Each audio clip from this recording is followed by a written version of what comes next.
If you're looking to create, grow, and sustain your wealth, download and subscribe to the Pain Points of Wealth podcast at BeBullish.com with Bob, Ryan, and Chris Payne. It's your podcast for market insights, money tips, and real talk on the economy. Download and subscribe at BeBullish.com.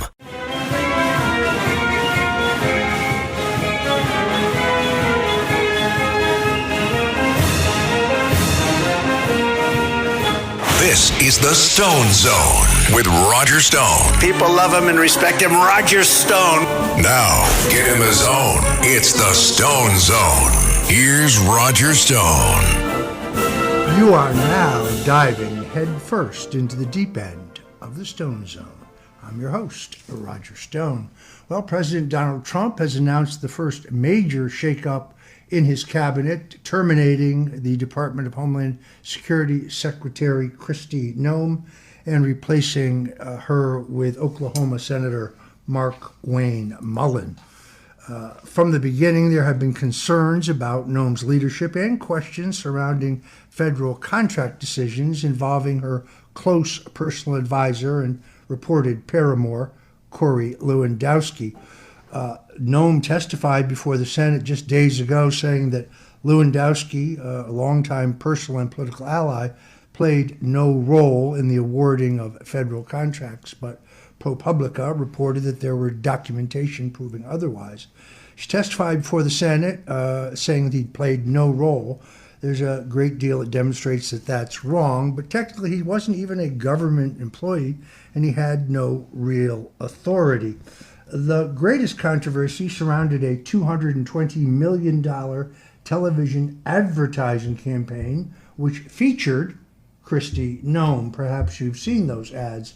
The campaign, which was announced in early 2025, involved national and international ads urging illegal immigrants to self-deport or face consequences.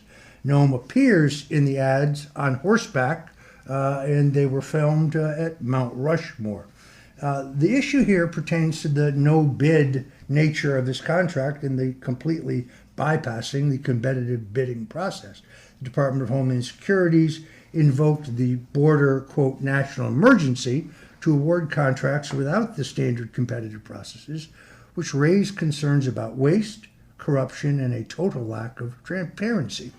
The major portion of that $220 million went to firms with close personal and professional connections to Noem and her sidekick, Corey Lewandowski, notably a company called Safe America Media, which was only created days before they received $143 million. Then Subcrack contracted that work to the Strategy Group.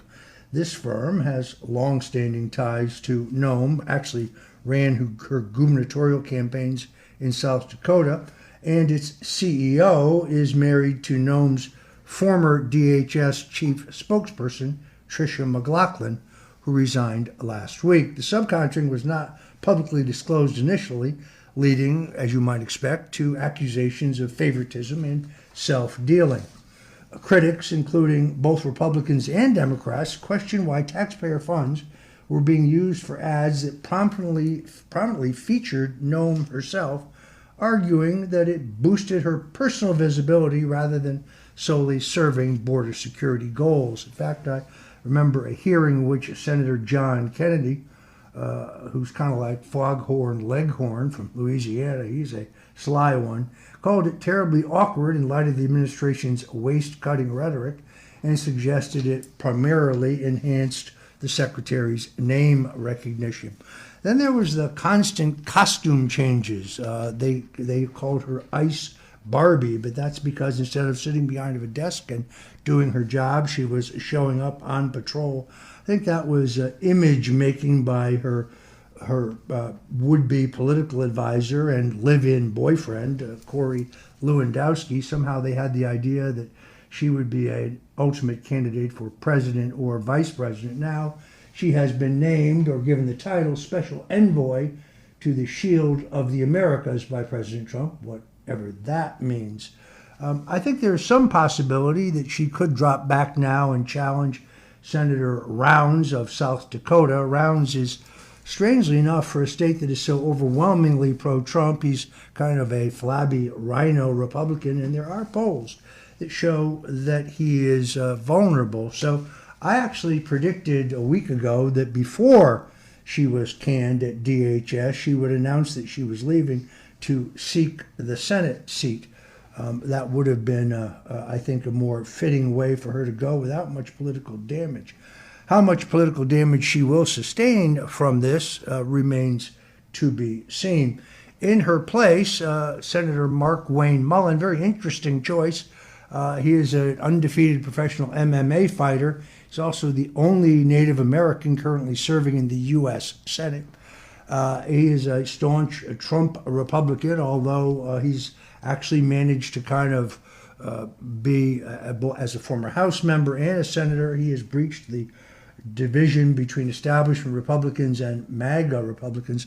I don't know if you saw it about a week ago, but he really humiliated Bernie Sanders in a Senate back and forth. It was interesting because Sanders attacked Mullin, and Mullin pointed out that Bernie Sanders, who's complaining about whatever problem it was, has been in the Senate longer than Markwayne Mullin himself has been alive. So it was a great exchange. I grow tired of Bernie Sanders. He is, to me, kind of the most pompous, loudmouth blowhard in the U.S. Senate. You notice how he used to criticize millionaires and billionaires. Now he just criticizes billionaires. That's because Bernie Sanders and his wife collected millions of dollars in media placement fees from his two very well-funded but unsuccessful campaigns for president. Now, that is not illegal, although I think without informing your donors that you are personally benefiting from their campaign contributions, it is highly unethical. So Bernie has 3 homes. He's driving a top-of-the-line Mercedes. You see, it's socialism for thee, but not for me. It was only a matter of time here when I thought that the contracting issues, the corruption issues would cost both Corey Lewandowski and Kristi Noem her position. But there's also the optics of the ongoing effort to deport dangerous illegal criminals in this country. You see, that is a joint effort of ICE as well as the Border Patrol. Now, the ICE agents under the direction of Tom Homan tend to be more experienced law enforcement officers. They tend to have far more training, a lot more judgment in terms of de-escalating, whereas the Border Patrol agents, many of whom were recruited for this operation, come to it with substantially less law enforcement experience, substantially less training, and I think less sensitivity to the optics. Now, theoretically, when an arrest of an illegal is made, the team is supposed to involve 3 ICE agents and 3 Border Patrol agents. But that was not the case when Alex Petty, who I do think was a terrorist, who was armed but wasn't carrying his ID, was unfortunately shot and killed in an altercation. But those were 6 Border Patrol agents, and none of them professional and more experienced ICE agents. So I also think that Noem paid some price here for those mistakes. That is not to say that we at this point can let up on the effort to deport dangerous illegal criminals. Now, I do think this is a key point, and that is that the idea of deporting 36 million people, I think, is both logistically and financially probably unrealistic.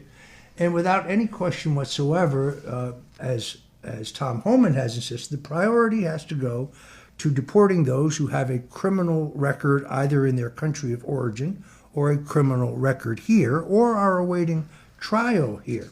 But the idea of deporting 36 million people, I think, is, even for a hardliner like myself, unrealistic.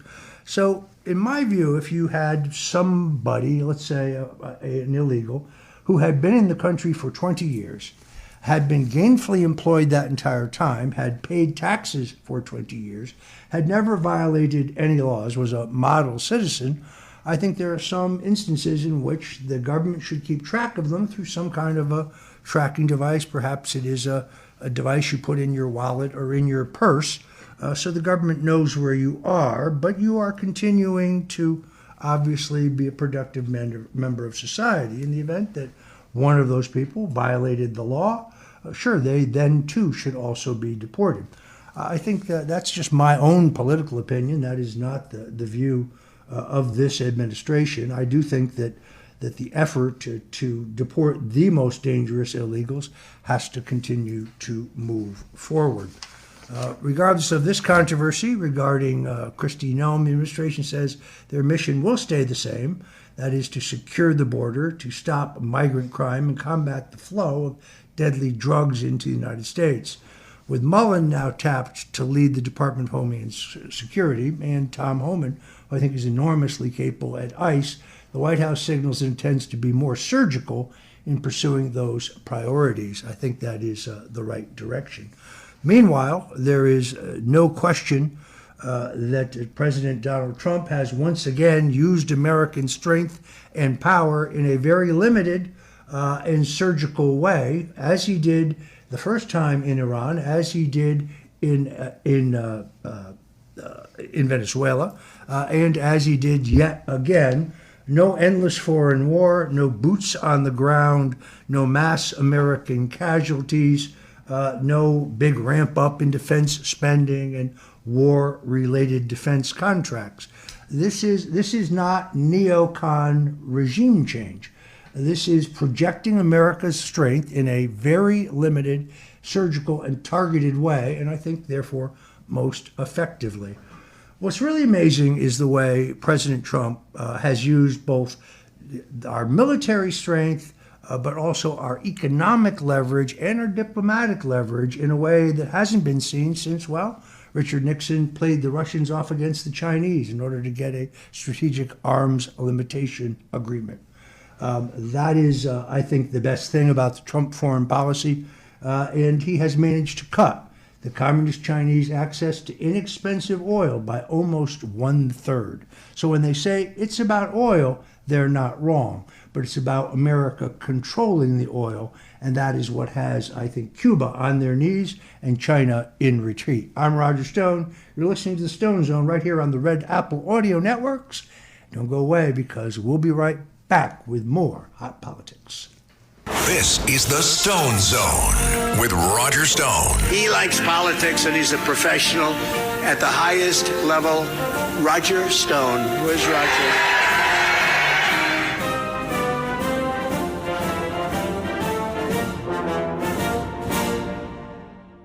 Rural Americans deserve access to the best of what our nation has to offer, especially healthcare. Across every state and every community, America's rural hospitals are the first line of defense, protecting our families, neighbors, and loved ones. No matter where you live, hospital care doesn't clock out. They're there 24 hours a day, 7 days a week, 365 days a year. Each year, America's over 5,000 hospitals care for millions of patients, providing 24/7 emergency care, delivering babies, cancer treatments, and other life-saving care that patients rely on. Behind every one of those patients are doctors, nurses, and caregivers working tirelessly to keep people healthy and safe. Hospitals are our community's lifelines. They employ our neighbors and keep our families healthy. But now, some in Congress are threatening access to care. Tell Congress, protect patient care to keep America strong. Don't cut rural health care.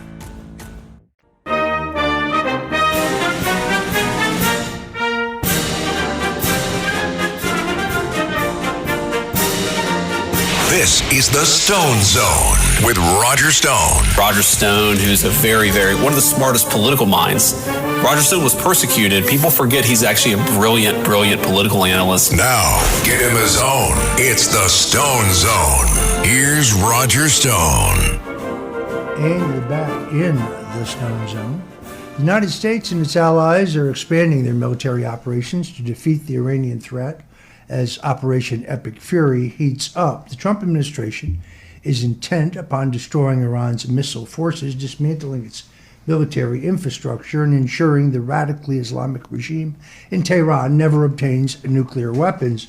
We were shocked to find last week that the negotiators at the table, who were talking to those designated to represent the United States, bragged about having enough enriched uranium to build 11 nuclear bombs.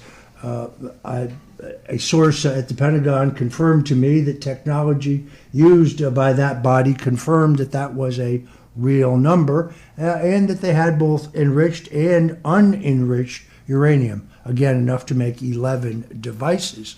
The president has defended the initial success of the operation this week, warning that failing to act would have allowed Iran to threaten the region with nuclear war. So far, U.S. and Israeli forces have struck military command centers, state media facilities, and leadership compounds across Iran. Hundreds of Iranian casualties have been reported as the regime's air defenses and naval capabilities both suffered major damage. Iran has responded with waves of drone and missile attacks across the region, which shows you that while the regime may be wounded, may be crippled, it is far from dead. A suspected Iranian drone strike hit the U.S. Embassy in Riyadh, damaging the roof, while American bases and energy facilities in Gulf states have also been targeted. The administration is now evacuating American citizens from parts of the Middle East to protect them from potential backlash. At the same time, intelligence sources say the CIA is exploring support for Kurdish forces and other opposition groups inside Iran, part of a broader strategy to pressure the regime from within rather than committing U.S. ground troops. You see, that is the fundamental difference. I think this is, once again, Donald Trump using American power in a limited, controlled, but extraordinarily lethal way. But no boots on the ground, no hundreds of thousands of American casualties, and no substantial ramp up in our military costs.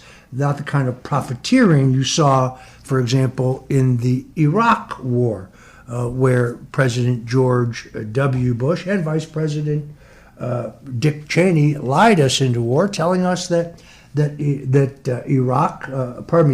Iraq had been involved in the attacks on America on 9/11, that they had weapons of mass destruction, in fact, that they had yellow cake uranium. I never understood how Dick Cheney went from being the head of Halliburton, a major defense contractor, putting his Halliburton stock into a blind trust while he was vice president and lied us into war. Halliburton literally made billions of dollars in profit after that war.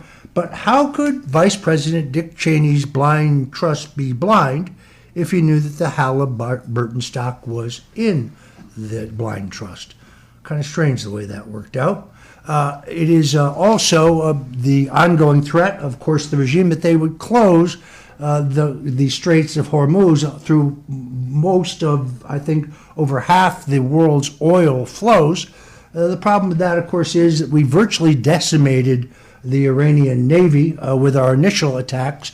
And now General Michael Flynn told us on this very show last week that the U.S. Navy could easily clear a safe lane through the Straits of Hormuz.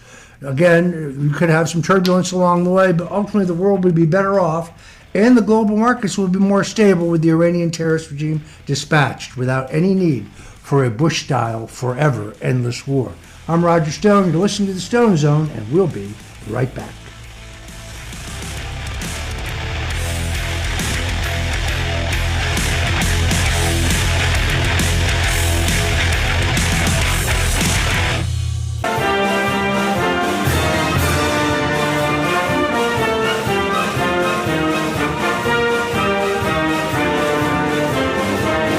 This is the Stone Zone. Now, get in the zone. It's the Stone Zone. A man who's gone through hell, but he's kept going, and he's smart, and he's strong, and people love him. Not everybody, but people love him and respect him. Roger Stone. Where's Roger Stone? Here's Roger Stone. Can't tell you how much I appreciate those kind words from earlier on, Vice President J.D. Vance, but now from President Trump. I was with the president Saturday night for dinner. I must tell you it was a somber rather than a celebratory night. Saturday night was, of course, when he made the decision to attack the nuclear assets in Iran. The president seemed confident, looked fit. Surprisingly, for a weekend, not tired, given the incredible hours that he put in. I think the president has struck a balance between the neocons in our party, those who like to go to war, endless foreign war, and those who realize that we have to use American power in a very strategic and limited basis and do so effectively. And thus he holds both wings of his party together. I saw a polling today that was featured on CNN that showed that among Republicans and Republican-leaning independents, President Trump is far more popular than any previous Republican president. Even the great Ronald Reagan, for whom I worked in 3 presidential campaigns, and who was an extraordinarily popular figure within our party and movement, did not have the kind of approval ratings that Donald Trump continues to have. For those who are ready to concede the 2026 elections, I say, not so fast. In politics, a week is a lifetime. Our politics is exceedingly volatile, and it is true that the electorate is very almost evenly divided. That was the case going into the last presidential election as well. In the meantime, I was glad to see Senator John Fetterman of Pennsylvania actually wearing a suit and tie on the floor of the U.S. Congress during the State of the Union address. It was a great upgrade from the hoodie and sweatshirt and cargo pants the senator from Pennsylvania wears often on the floor of the U.S. Senate, which I think is inappropriate, kind of an assault to the decorum of the U.S. Senate. But in a break from his own party, Senator Fetterman is actually defending President Trump and the recent U.S. military strikes against Iran, while accusing fellow Democrats of putting politics ahead of national security. This is where I agree with Fetterman. Appearing on Jesse Watters' Primetime, Fetterman argued that many Democrats privately tell him that Iran must never obtain a nuclear weapon, but refuse to publicly support Trump, even when they know that his policies are right for America. According to Fetterman, the strikes significantly weakened Iran's nuclear capabilities and dealt a major blow to the regime's military leadership. We know the supreme leader was liquidated, along with 40 of his top henchmen. I would remind you that the Iranians have a long history of killing Americans at the Marine barracks in Beirut, at the World Trade Center, on the USS Cole. And of course, they took 264 of our fellow Americans hostage back in 1979 after the fall of the Shah. So this is not a benign regime. According to Fetterman, he questioned why we cannot celebrate the fall of the Iranian theocracy and they're being defanged, pointing to footage of Iranian military assets being destroyed. Fetterman said the reality inside Congress is that lawmakers from both parties actually privately agree that Iran can never be allowed to obtain nuclear weapons. The difference, he argued, is that Democrats are reluctant to acknowledge any success if it came under the Trump administration. I'm reminded of the First Step Act and the Second Chance Act, the two most significant pieces of criminal justice reform legislation in my lifetime. These are reforms in which the corrections were made to the 1994 crime bill, which took the war on drugs and for the first time focused it on the end user. In other words, harsh mandatory penalties were provided for first-time nonviolent crimes, including the possession of small amounts of drugs for personal use. Now, in my view, people who have a drug addiction problem belong in drug treatment facilities, not in mandatory incarceration. But judges have to have some discretion in sentencing and to take a family situation into consideration. If a husbandless mother of 3 is caught with a small amount of marijuana in her purse, should she be relegated to a mandatory 15-year sentence? I think not. President Trump is the first president in my lifetime to bring significant criminal justice reform legislation, but the Congressional Black Caucus, which has long championed the very reforms that Trump was pushing, to a person refused to vote for the Trump package simply because it was put forward by Donald Trump. Fetterman is talking about the same criteria when he says he's always going to pick his country over his party, stating that the world is safer with Iran's nuclear ambitions are stopped. He also criticized the broader direction of the Democrat Party on Middle East policy since the October 7th terrorist attacks on Israel. Fetterman argues calls for many Democrats for immediate ceasefires would have allowed groups like Hamas and Hezbollah to remain powerful threats while Iran continued to pursue nuclear weapons. Instead, he actually credited the Israeli Prime Minister Benjamin Netanyahu and U.S. action for weakening those terror networks and damaging Iran's military and nuclear infrastructure. Fetterman concluded the results show that decisive leadership, not political posturing, is what ultimately protects American interests and allies in the region. Fetterman should just take the plunge, in my opinion, because the left of the Democrat Party's out to get him. Progressives are already making noises about challenging for renomination.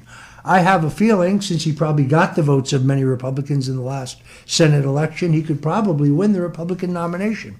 That would be interesting to see somebody serve as a member of both parties. I don't think it's happened since, J. Strom Thurmond, who served South Carolina first as a Democrat and then as a Republican, would be most interesting. What is clear is that Fetterman does not have anything in common with the radicalized base of today's Democrat Party. Fetterman is evolving, and frankly, the Republican Party would be smart to take him in, as they did Tulsi Gabbard and RFK Jr. Well, because I'm a political junkie, of course, I was carefully watching the Texas primaries this week. It was a great Tuesday in Texas, as America First Republicans made a great showing against their rhino counterparts. As I predicted 3 days earlier, Representative Dan Crenshaw, dubbed Eye Patch McCain for his pro-war, neocon, and anti-Trump perspective, was soundly defeated in the Republican primary for Texas's 2nd congressional district, ending the 4-term congressman's tenure in Washington. With roughly 3/4 of the votes counted last time I looked, businessman and state representative Steve Toth led decisively with about 58% to Crenshaw's 40%. Now, incumbents are very rarely defeated in American politics, but this race was called shortly after midnight local time. Crenshaw is, of course, a former Navy SEAL who was first elected in 2018, was the only incumbent Republican House member in Texas seeking re-election without an endorsement from President Donald Trump. Toth, who is lesser known, framed the campaign as a referendum on ideological commitment, portraying Crenshaw as out of step with the district's increasingly conservative base following recent congressional redistricting. It also didn't help that Crenshaw was one of the elected congressmen who suspiciously did extraordinarily well in his stock portfolio, suggested he was guilty of unethical insider trading. Big disappointment this week, however, as the House rejected a bill by my good friends Tim Burchett from Tennessee and Anna Paulina Luna from Florida that would have ended insider trading of stocks and bonds by members of Congress. This seems very simple to me, and why they can't get it done? Well, a lot of people getting very rich. I noticed that the Pachanga Indian tribe honored Nancy Pelosi last week. Nancy Pelosi now worth $168 million on a yearly salary of $175,000. It was actually $125,000 when she first became Speaker. Extraordinary. Meanwhile, the Republican primary for the U.S. Senate appears to be headed to a runoff between incumbent John Cornyn and Texas Attorney General Ken Paxton after neither candidate surpassed the 50% threshold. Cornyn, who is a pretty famous rhino, finished with about 43% of the vote, while Paxton, a longtime Trump supporter, closely followed with about 40%. Congressman Wesley Hunt, who I'm very impressed with, placed third with about 13% of the vote. Now today, I saw something you very rarely see. in American politics, and that is Attorney General Ken Paxton, rather than put his party through a runoff, says that if the U.S. Senate will blow off the filibuster rules, where there are today 50 votes for the SAVE Act, which would bring that act to the floor, where Vice President J.D. Vance could break the tie, making the SAVE Act law. The SAVE Act, if you're not familiar with it, President Donald Trump calls it the Save America Act, he may well be right, requires that only U.S. citizens be allowed to vote in federal elections. Also requires you to have a photo ID. Now, those should not seem controversial to you and I, but under the filibuster rules of the Senate, 50 votes is not enough to bring that to a vote. So Ken Paxton says that he'll drop from the race if the Senate will agree, the Senate leaders will agree to bring that to a vote, in which case I think J.D. Vance would very quickly break the tie. We'll see what happens, but it's very rare when you see a politician put the national interest, put the country's interest ahead of their personal political ambitions. That's what Ken Paxton has done in this case, and it is an act of heroism, in my opinion.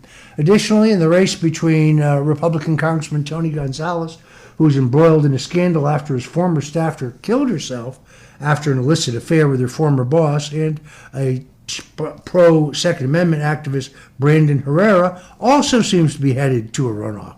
Both Paxton and Herrera were given great chances of winning these races if Paxton stays in the race. This bodes well for primary races nationwide, in my opinion, where America First challengers are rising up to defeat establishment candidates. This should embolden every Trump supporter to get involved in shaping the party going forward. In the meantime, the Democrats, I think, also made the right move. Jasmine Crockett was soundly defeated in the Texas U.S. Senate race. So in addition to primary victories for America First Republicans, one of the most belligerent, low IQ, ratchet, Trump-hating Democrats also suffered an embarrassing loss in Monday's primary. Texas Democrats chose State Representative James Tallarico in Tuesday's primary over the better-known Representative Jasmine Crockett. Crockett entered that contest with massive name recognition, a national media platform, a huge amount of fundraising cash, and strong backing from the Democrat base, but her campaign was weighed down by a long string of inflammatory remarks and headline-grabbing controversies that ultimately, I guess, just repelled the voters. The Dallas Congresswoman has suggested Latinos who voted for President Trump had a slave mentality, claiming Americans who should welcome illegal immigrants because we're done picking cotton, she said. And her outspoken opposition to the ICE enforcement to round up and deport illegals make her a frequent target of attacks by Republicans. But last week's election results showed they were not in a good way. Now, some think Tallarico is a stronger candidate. I tend to think that is true. And it is a mistake to think of Texas as a deep red state like Florida. Florida now has a 1 million Republican registration edge, Republicans over Democrats, whereas Texas is becoming a slightly pink state. One in which I think the Senate race could be much, much closer.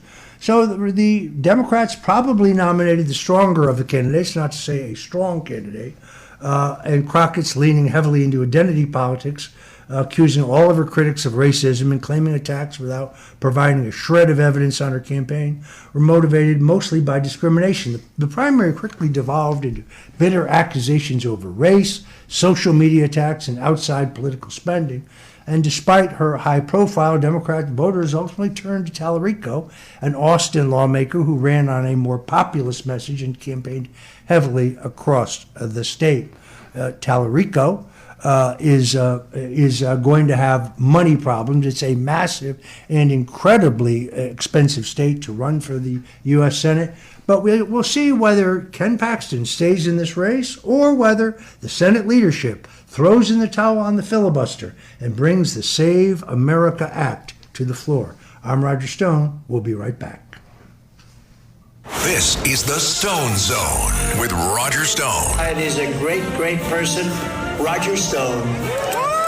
The Stone Zone.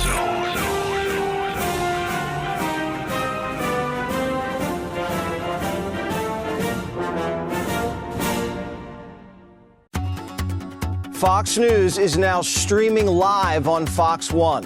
When it matters most, turn to the voices you trust. We go beyond the headlines, bringing you the stories you won't hear anywhere else. Live coverage, sharp analysis, real perspective. At home or on the go. Stay connected when it counts. Stream Fox News on Fox One. Download today. This is the Stone Zone with Roger Stone. He likes politics and he's a professional at the highest level. Roger Stone. Where's Roger?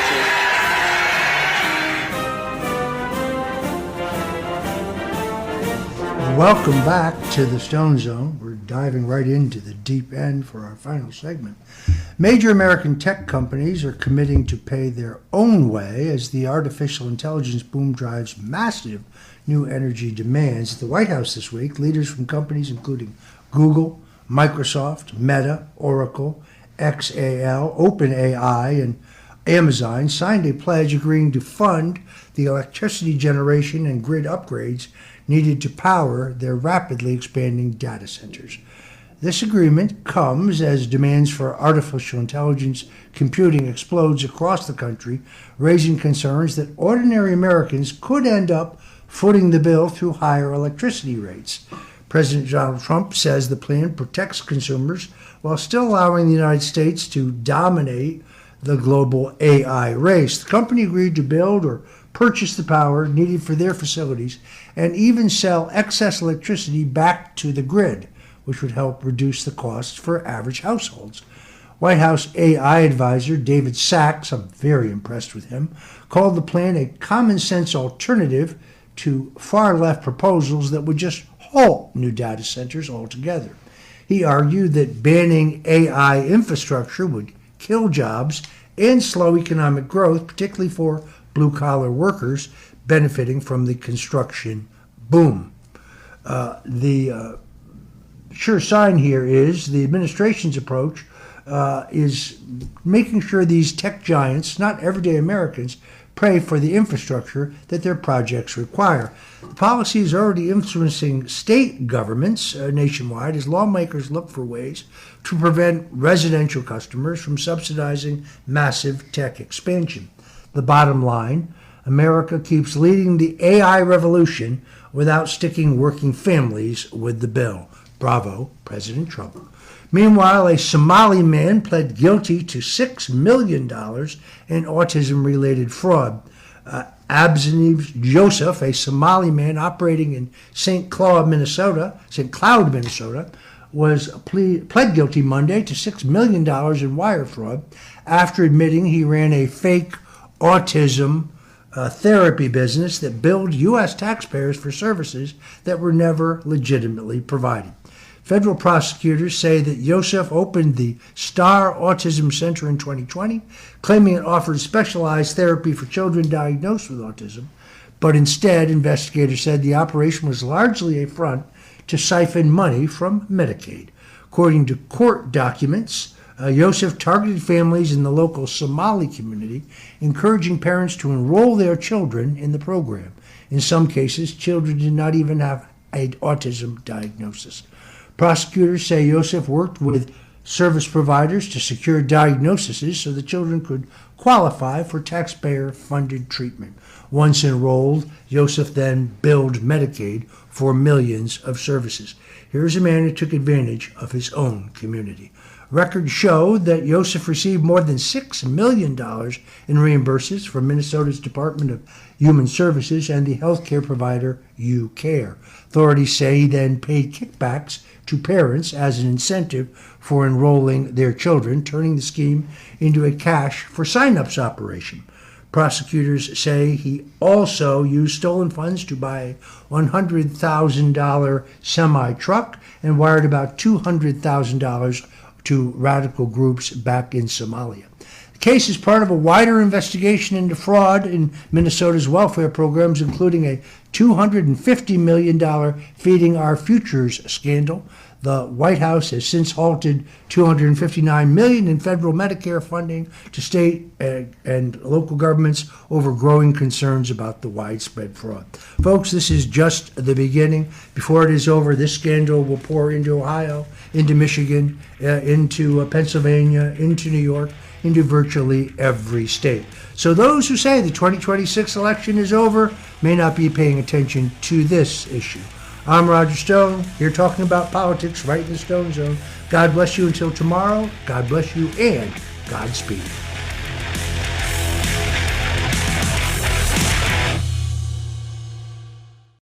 Listen to this podcast now On the Red Apple Podcast Network.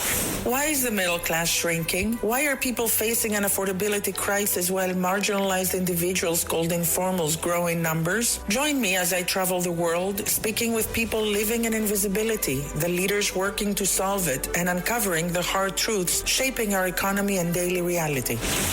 Download all of Red Apple Media's podcasts right now through your favorite podcast platform.